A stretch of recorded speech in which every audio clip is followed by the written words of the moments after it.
Hola, mi amigo querido. Esta semana grabo este comentario mientras me encuentro en la ciudad de Tuxtla Gutiérrez, iniciando una caravana de capacitación para la iglesia. Pues esta semana responderemos a una pregunta que mucha gente se hace al devolver el sagrado diezmo. La gente se pregunta, ¿cómo es usado finalmente el diezmo? ¿Quién lo administra? Y por otro lado, las personas que administran el diezmo no corren el riesgo de usarlo de manera inadecuada. En ese caso, si las personas usan mal el diezmo, ¿debo continuar devolviéndolo o puedo usarlo a mi criterio, ayudando a los pobres, por ejemplo, o a algún predicador independiente que yo creo que es usado por Dios? ¿Debo hacer esto de acuerdo a las impresiones que Dios coloca en mi corazón? Bueno, la semana pasada vimos que el diezmo es del Señor y por lo tanto devolvérselo es un asunto de honestidad con Él. Yo no lo puedo usar a mi criterio. Debo respetar las instrucciones divinas con respecto a su uso. En el estudio de esta semana analizaremos este asunto. Pero lo primero que debemos saber es que antes de irse al cielo, Jesús reunió a sus discípulos y les confió la misión de predicar el Evangelio a todo el mundo.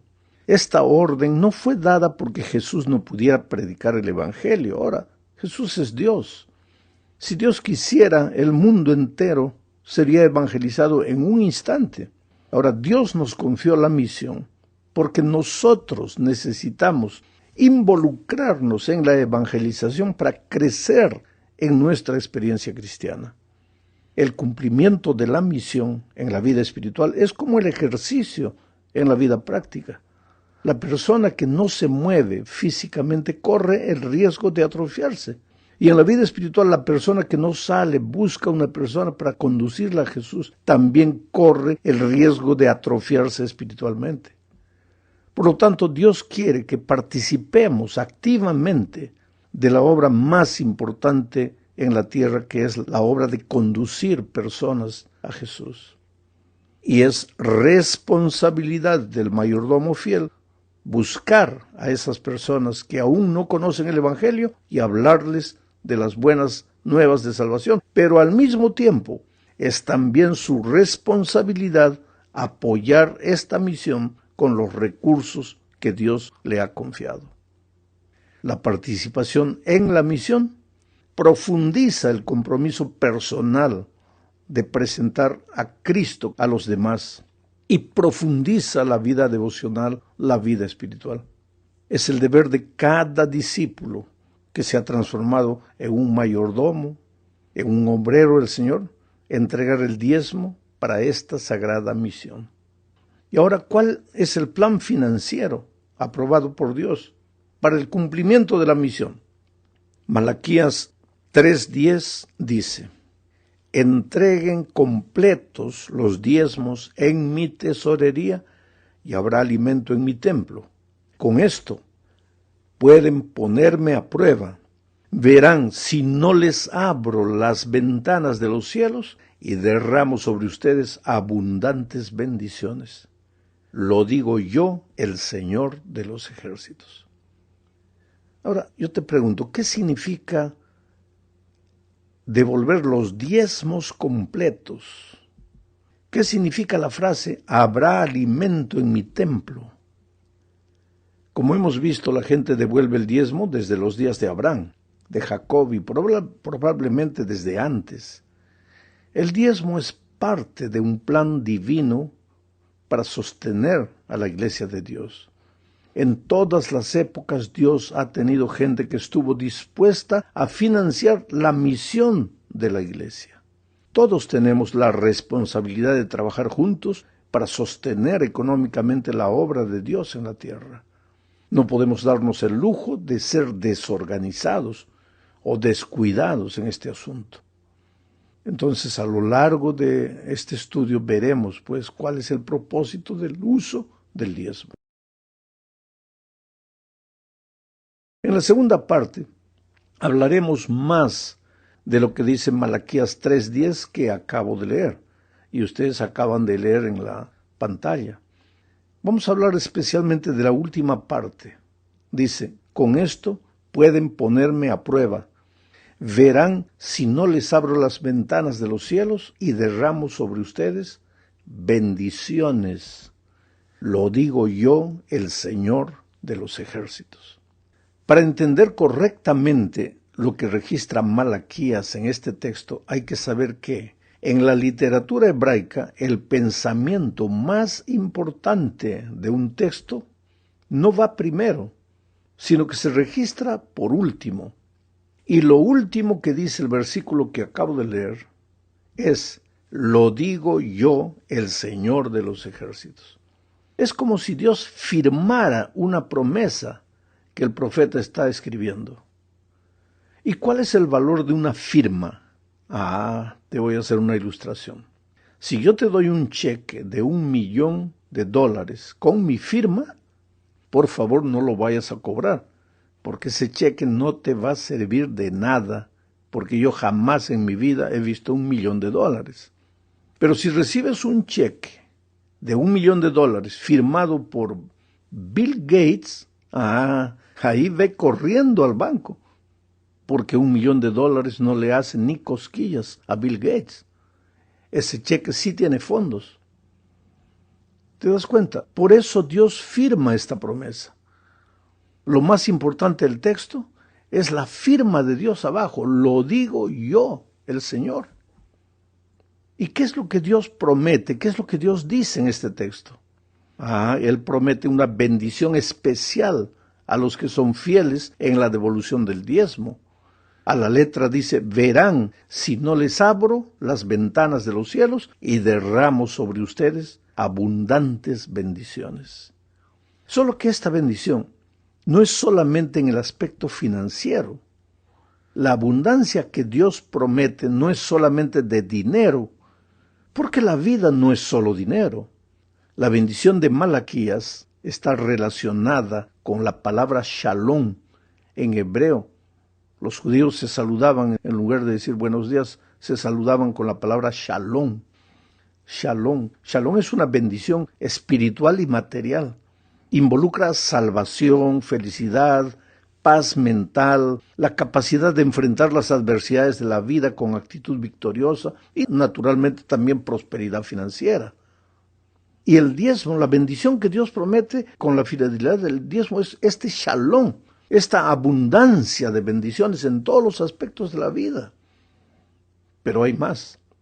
La bendición divina nos obliga, de cierta manera, a compartir esa bendición con los más necesitados. En otras palabras, somos bendecidos para poder bendecir a las otras personas. Dios puede extender sus bendiciones por todas partes a través de nosotros, derramando las bendiciones sobre nosotros.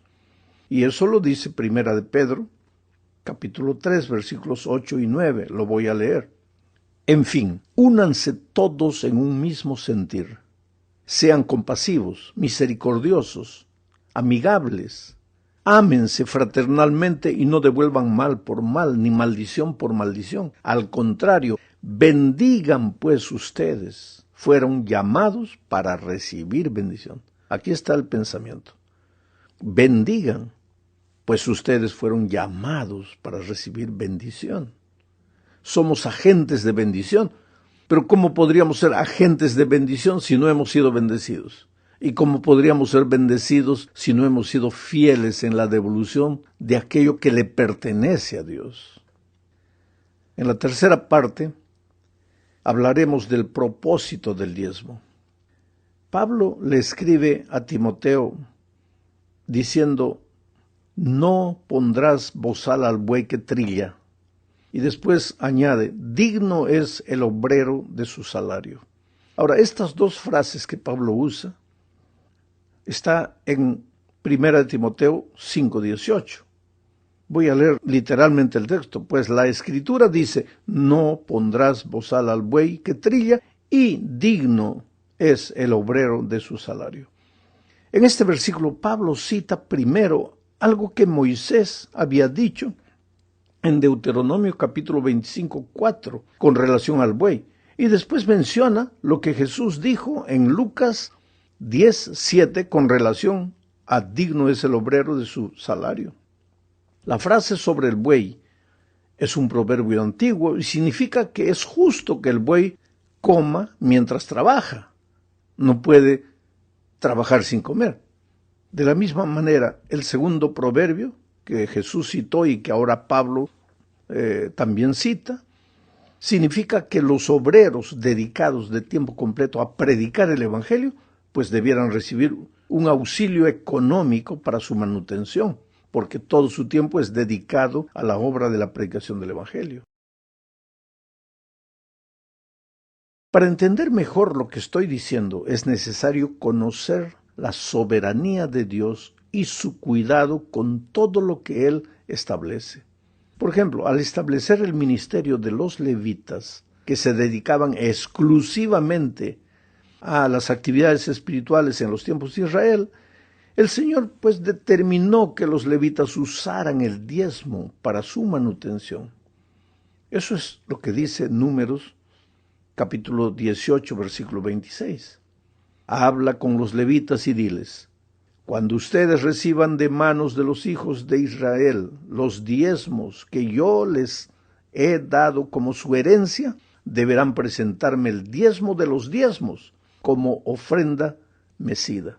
O sea, los levitas recibían el diezmo, comían del diezmo, se mantenían con el diezmo, pero por su vez ellos también tenían que devolver a Dios el diezmo de lo que recibían. Bueno, lo mismo sería hoy con quienes dedican su vida a predicar el Evangelio de tiempo completo. El sistema de diezmos es el medio que Dios escogió para sostener el ministerio y se ha utilizado a lo largo de toda la historia de la salvación para la manutención del ministerio. Por eso Pablo afirma en 1 Corintios 9:14 lo siguiente: ¿acaso no saben ustedes que los que trabajan en el templo comen del templo? Se estaba refiriendo a los levitas. Y que los que sirven al altar participan del altar, de las ofrendas del altar. Así también el Señor, dice Pablo, ordenó a los que anuncian el Evangelio que vivan del Evangelio. ¿Y por qué dice esto Pablo? Porque en aquellos tiempos habían personas que creían que el diezmo debería ser usado de otra manera y criticaban cuando los apóstoles usaban el diezmo para su manutención. Leamos lo que dice 2 Corintios, capítulo 11, versículos 7 al 10. Pablo les está amonestando ahí, les dice: ¿acaso cometí un pecado al humillarme a mí mismo y al predicarles el Evangelio de Dios gratuitamente? Pablo está escribiendo a los corintios, y entre los corintios había gente que criticaba diciendo: ¿por qué Pablo usa el diezmo? Pero entonces Pablo les dice: ¿acaso cometí un pecado al humillarme a mí mismo, al predicarles el Evangelio de Dios gratuitamente? ¿Por qué Pablo les dice: he predicado el Evangelio gratuitamente a ustedes? Porque ellos decían: Pablo está usando el diezmo para su manutención. Pero mira lo que dice Pablo: al predicarles el Evangelio de Dios gratuitamente, para que ustedes fueran enaltecidos, he despojado a otras iglesias al recibir un salario para servirles a ustedes. Pues los corintios eran criticones, criticaban, condenaban, juzgaban, pero Pablo no había usado el diezmo de la iglesia de Corinto, había usado el diezmo de otras iglesias para su manutención, y sin embargo eran los corintios que estaban criticando. Sigo leyendo el texto. Y cuando estaba entre ustedes y tuve necesidad, no fui una carga para nadie, pues lo que me faltaba lo suplieron los hermanos que vinieron de Macedonia. ¿Ves? El diezmo de Macedonia es el que mantenía a Pablo. Y los criticones eran los corintios, cuando de los corintios él no había tomado nada del diezmo. Sigo leyendo. Procuré entonces no ser una carga para ustedes, y seguiré haciéndolo así. Por la verdad de Cristo que está en mí, no se me impedirá tener este motivo de orgullo en las regiones de Acaya. Interesante lo que Pablo dice hoy. Y muchas veces refleja la actitud de mucha gente hoy también. Vamos a la cuarta parte. Veamos aquí otro principio que está involucrado en el tema del diezmo. ¿A dónde debemos llevar el sagrado diezmo? Dios es un Dios de orden. Existe un depósito para todo lo que Dios creó. Por ejemplo,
Jeremías 10:13 dice que hay un depósito para el viento. El texto dice, habla él y se juntan las aguas en los cielos y se levantan las nubes en los confines de la tierra. Con los relámpagos le abre paso a la lluvia y deja que el viento salga de sus depósitos. Hay un depósito para el viento.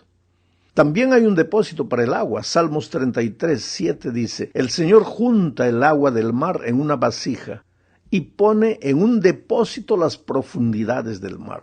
Hay un depósito para el agua. Y para la nieve y el granizo también hay un propósito. Job 38:22 dice, ¿has entrado en los depósitos de la nieve? ¿Has visto dónde está almacenado el granizo? Interesante. Ahora, lo más interesante que todo esto es que Él, Dios, tiene el control de esos depósitos. Ahora yo te pregunto, ¿por qué entonces no tendría un depósito para el diezmo sagrado? ¿Y por qué Él no tendría el control de ese depósito? Números 18:21 dice, a los hijos de Leví les he dado como herencia por su ministerio todos los diezmos de Israel, ya que ellos sirven en el ministerio del tabernáculo de reunión. Y en Malaquías, Dios dice, traed todos los diezmos al alfolí. El alfolí era la tesorería del templo, el depósito del diezmo. Había una especie de granero también en el templo de aquellos días, o al lado del templo, porque en aquellos tiempos el diezmo también era traído del fruto de la tierra, de los animales. No era solo dinero. En Deuteronomio capítulo 12, versículos 5 y 6, Dios instruyó a su pueblo diciendo, sino que buscarán el lugar que el Señor su Dios escoja de entre todas las tribus para poner allí la residencia de su nombre, y allí acudirán para llevar sus holocaustos y sacrificios, diezmos, ofrendas elevadas, sus votos y ofrendas voluntarias, y las primicias de sus vacas y de sus ovejas. O sea, Dios instruía. Hay un depósito que pertenece al templo. La gente que administra el templo, la vida de la iglesia, es la que administra ese dinero. ¿Y quiénes son ellos hoy? Los ministros. Ahora, ¿pueden equivocarse? Claro que pueden equivocarse, pero ellos darán cuenta a Dios de sus errores. Yo voy a ser fiel a Dios devolviéndole lo que es mío.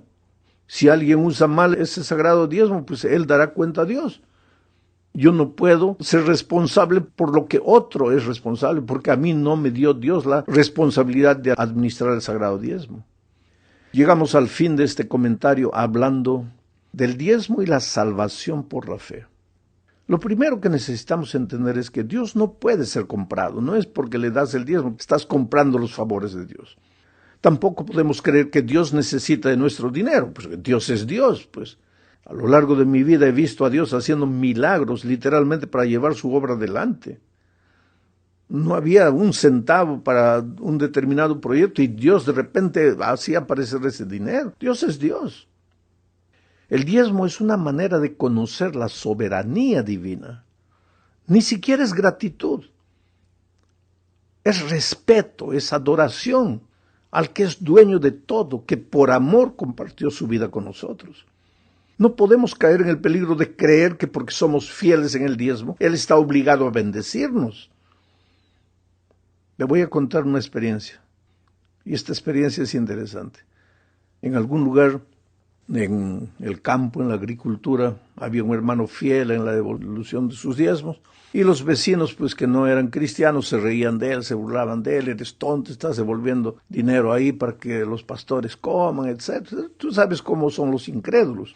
Pero él era fiel. Y entonces vino una plaga de langostas, como una nube negra, venía, pues, y todos comenzaron a desesperarse, y él tranquilo, el hermano fiel, cristiano, tranquilo, porque había prometido, pues, si yo soy fiel a Dios, pues Dios va a cuidar mi plantación de trigo. Pero vino la plaga de langostas, vino, y no comió ninguna chacra, solo acabó con la chacra de él, con el sembrío de él, con todo el trigo de él. Y de los vecinos incrédulos no tocó nada. Entonces, cuando pasó la plaga, los vecinos vinieron a burlarse de él. Oiga, ¿cómo dices que Dios cumple su promesa? Y él, tranquilo, les hizo una pregunta. Les dijo: ¿de quién son las langostas? De Dios. ¿Y de quién es esta plantación de trigo? De Dios. Entonces, ¿dónde tienen que comer las pobres langostas de Dios? En el sembrío de Dios. Y es por eso que comieron en mi sembrío. No podrían comer el sembrío de ustedes porque sería deshonestidad. Bueno, esa es la actitud del cristiano. Yo soy fiel a Dios, y si aparentemente no me bendice, ¿cuál es el problema? Pero en el caso de este hombre, unos días después comenzó a florecer de esas plantaciones de trigo comidas, comenzó a florecer de nuevo el trigo, y ese año tuvo la más grande cosecha de todos los tiempos, porque así es Dios. El problema es que nosotros somos inmediatistas. Por eso este tema, el diezmo, tiene que ver con la justificación por la fe, en el sentido de que ¿qué es justificación por la fe? Pues tú no haces nada, Dios lo hace todo. Igual con el diezmo, cuando tú le das el sagrado diezmo a Dios, se lo devuelves, tú te quedas con menos, aparentemente, no te va a alcanzar, pero Dios va a tomar control de todo. Dios va a hacer por ti lo que tú no haces. ¿Y qué es justificación por la fe? Es la obra de Dios que echa por tierra la obra del hombre y hace por el hombre lo que él no puede hacer. Entonces esa experiencia tiene que ser tuya, realmente tuya. Vas a deleitarte en las maravillas que Dios ha planeado para tu vida cuando aprendes a ser fiel con Él. Que Dios te bendiga ricamente.